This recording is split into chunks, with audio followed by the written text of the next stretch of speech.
안녕하세요. 말씀 베이커리 244번째 시간 기도하심으로 시작하겠습니다. 거룩하신 주님 감사합니다. 주님의 말씀을 묵상합니다. 성령님께서 말씀에 조명이 되어 주시옵소서. 우리 주 예수님의 이름으로 기도합니다. 아멘. 네, 오늘 보실 말씀은 시편 19편 1절에서 14절까지의 말씀입니다. 하늘은 하나님의 영광을 드러내고 창공은 그의 솜씨를 알려준다. 낮은 낮에게 말씀을 전해주고 밤은 밤에게 지식을 알려준다. 자, 지금 1절, 2절은요. 하나님께서 창조하신 자연은 그 자체만으로 주님의 영광을 선포하는 것을 기록하고 있습니다. 특히 2절에서 보면요. 낮에게 말씀을 전해주고 밤은 밤에게 지식을 알려준다라고 하는 표현은요. 인간의 지식으로는 알 수 없는 바로 하나님의 영광과 하나님의 영광, 창조하신 주님이신 주님의 또 말씀과 지식을 전해준다라는 의미로 우리는 보아야 할 것입니다. 자, 즉 하나님의 놀라운 영광 그리고 하나님의 지혜의 말씀을 선포하고 있다라고 하는 것이죠. 바로 무엇이요? 주님께서 만드신 피조물들이요.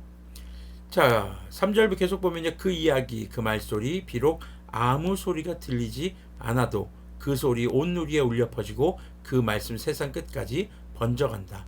자, 들리지 않는 소리라는 표현은 굉장히 역설적인 표현입니다. 그냥 단순히 이것을 강조하기 위한 것이 아니라 영적으로 무뎌진 죄인은 들을 수 없는 소리지만 자연이 선포하는 하나님의 말씀과 하나님에 대한 지식은 주님께서 창조하신 모든 우주에 울려 퍼지고 있다는 것입니다. 그럼 이 소리는 누가 들을 수 있을까요? 바로 회개한 자, 주님께 겸손하게 엎드리는 자. 자, 그 다음 말씀 4절 후반절을 보면요. 해에게는 하나님께서 하늘에 장막을 쳐주시니 해는 신방에서 나오는 신랑처럼 기뻐하고 제 갈 길을 달리는 용사처럼 즐거워한다. 하늘 이 끝에서 나와서 하늘 저 끝으로 돌아가니 그 뜨거움을 피할 자가 없다. 자, 3절 후반부에서는 해가 등장합니다.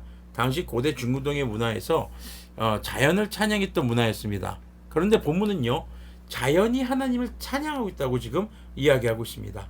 세상의 어떤 것이든 절대 찬양의 대상이 될 수 없고 오직 그것을 창조하신 하나님만이 찬양의 대상이고 모든 자연은 주님의 말씀을 선포하고 주님의 지식을 전달하며 주님을 찬양하고 있다는 것을 말하고 있는 것이죠. 7절을 보면요. 주님의 교훈은 완전하여서 사람에게 생기를 북돋워 주고 주님의 증거는 참되어서 어리석은 자를 깨우쳐준다. 주님의 교훈은 정직하여서 마음에 기쁨을 안겨주고 주님의 계명은 순수하여서 사람의 눈을 밝혀준다. 주님의 말씀은 티없이 맑아서 영원토록 견고히 서 있으며 주님의 법규는 참되어서 한결같이 바르다. 주님의 교훈은 금보다 순금보다 더 탐스럽고 꿀보다 송이꿀보다 더 달콤하다. 자, 그런 자연 만물의 찬양 소리 가운데 이제 주님께서 은혜를 베푸셔서 인간들이 언어로 주님의 창조와 또 주님의 통치 질서인 지혜를 깨닫게 해주셨습니다. 바로 지금 우리가 보는 성경이 바로 대표적인 거죠. 주님의 말씀을 통해서 공의를 깨닫고 또 자신의 어리석음과 불의한 것, 의롭지 못한 것을 깨달을 때 주님께서 의롭게 하시는 은혜와 주님의 지혜를 의지하게 됩니다. 자, 비로소 주님 앞에 회개하게 되는 것이죠. 그리고 주 하나님을 믿는 자들에게 주님의 말씀은 참된 지혜가 되고 자연에 담긴 하나님의 영광과 지혜를 찬양하게 되는 것이죠.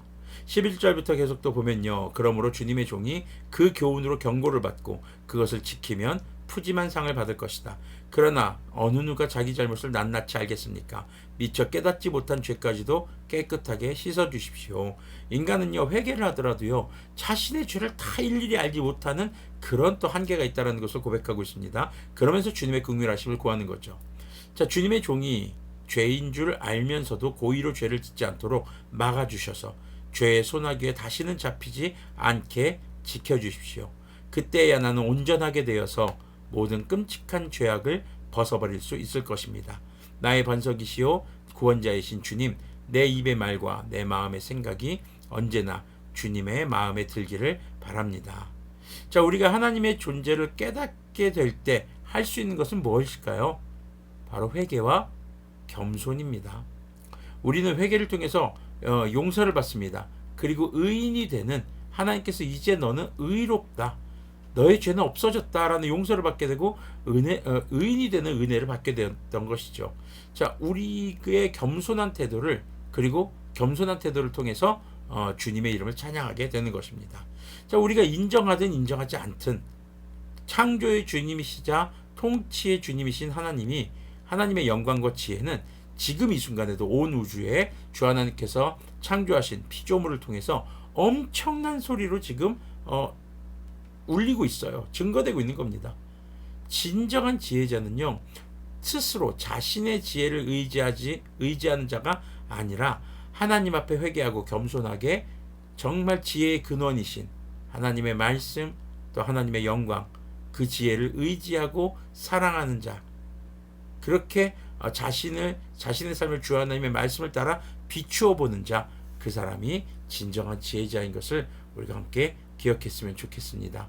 그래서 시편 19편에서는요, 하나님의 놀라운 지혜와 영광은요, 우리의 육체적인 귀로는 듣지 못할지 모르지만 이미 온 우주에 엄청난 소리로 울려 퍼지고 있다라는 것입니다.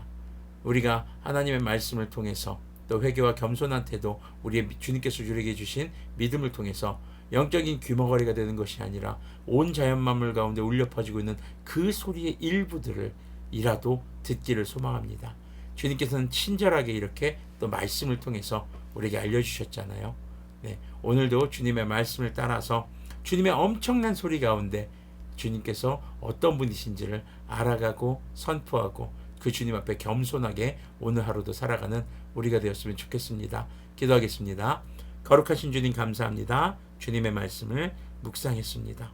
주님, 모든 자연 만물에 울려 퍼지고 있는 주님의 위엄과 영광과 주님의 지식을 아버지 우리가 온전히 듣지 못하는 것을 긍휼히 여겨 주셔서 우리에게 말씀을 주셨음을 감사합니다. 주님, 우리가 주님의 말씀 앞에 겸손하게 회개하고 우리의 삶을 돌아보며 오직 우리가 죄의 유혹에 빠지지 않도록 정말 우리가 주님 앞에 선하게 살아갈 수 있도록 아버지 주님의 긍휼하심을 구하는 자들 되게 하여 주시고 주님의 말씀을 따라 살아가는 것이 우리의 삶이 온전하게 되는 것임을 깨닫게 하여 주시옵소서. 그래서 모든 자연 만물에 울려 퍼지는 그 엄청난 소리의 찬양 가운데 일부가 나의 삶이 되기를 간절히 소망해 봅니다. 우리 주 예수님의 이름으로 기도합니다. 아멘.